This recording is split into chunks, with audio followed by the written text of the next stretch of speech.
Umpisahan ang morning with ASAP hosts opening spiel na sina Mamay, Robbie, Edward, Donnie, and Darren, mga kapamilya de OG!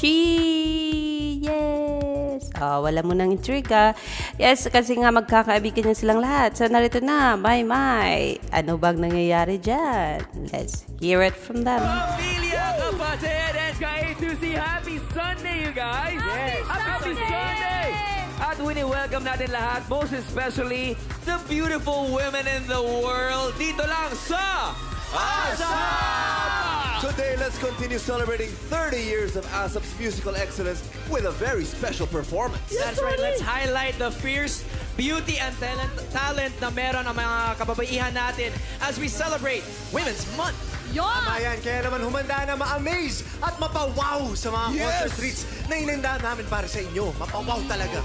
Yes! Nasisimula ng isang multi-talented kapamilya performance na sobrang Latina at sobrang gorgeous.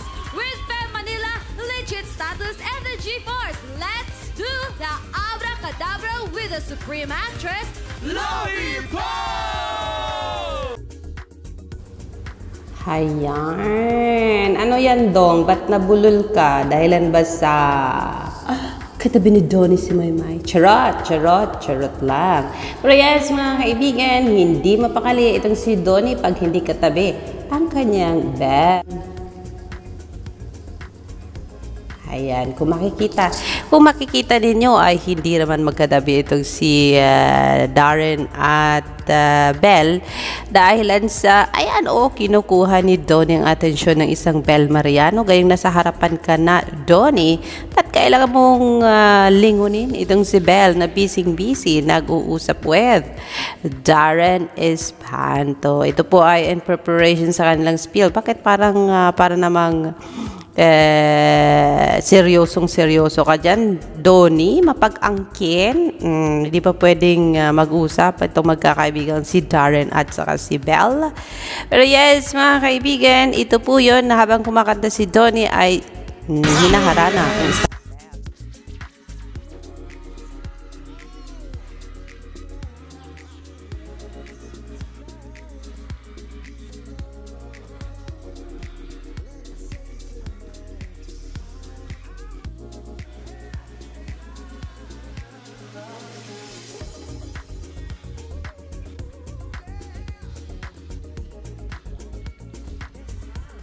Ayan, sabay daw punta sa kanyang girlfriend, straight to his girlfriend's side. Walang iba, sabi ni Nato and Tinky.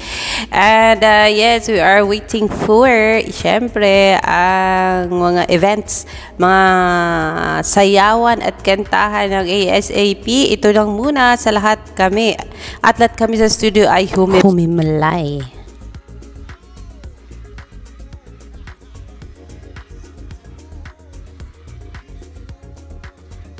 So, sabi ng mga bubblies, makulit. Oo, makulit talaga si Donnie. Ayan, remarkable women and they are pertaining to Miss Belle Mariano. Ginawang third wheel ang lahat. Yan ang kanilang sigawan.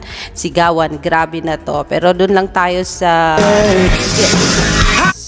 Sorry about that. Doon tayo sa isang Edward John Barber kinilig dahilan sa hindi mo katabi si Maymay ha, dahil katabi ni Maymay si Robbie and Donnie ha, kaya ikay nabulol sa iyong spiel at hindi lang minsan kasi dalawahan pa. Nako, ikaw na Edward John, gelling or gelling? Charot. Akin lang po yun, wag niyo po akong kopyahin dahil ako lang po yan, mga kaibigan. Hayan, so yan po ang nangyayari ngayon sa replay ng ASAP. O, diba? Not replay mga kaibigan, but pre-recorded one. I will bring you more in a minute mga kaibigan para sa inyong update. Siyempre dito lang sa ating channel na nagmamahal sa mga minamahal nyo. Ang latest po Marites, ayan po. I will see you in a bit for more.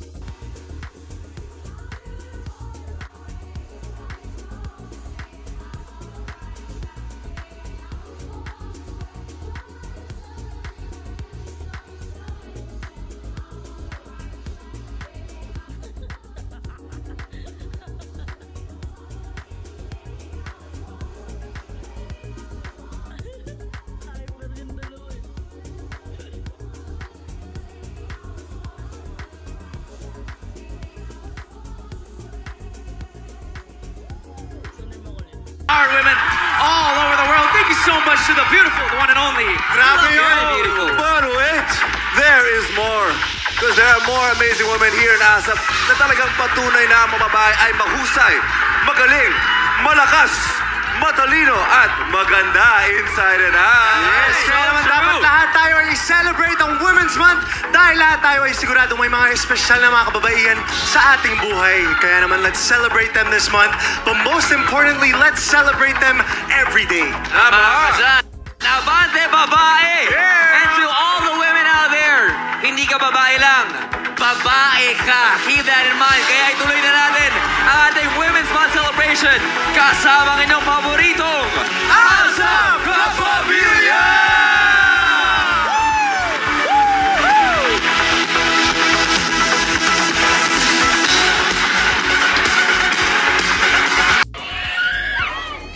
Let's go. Hey, Archie, what do you take this from?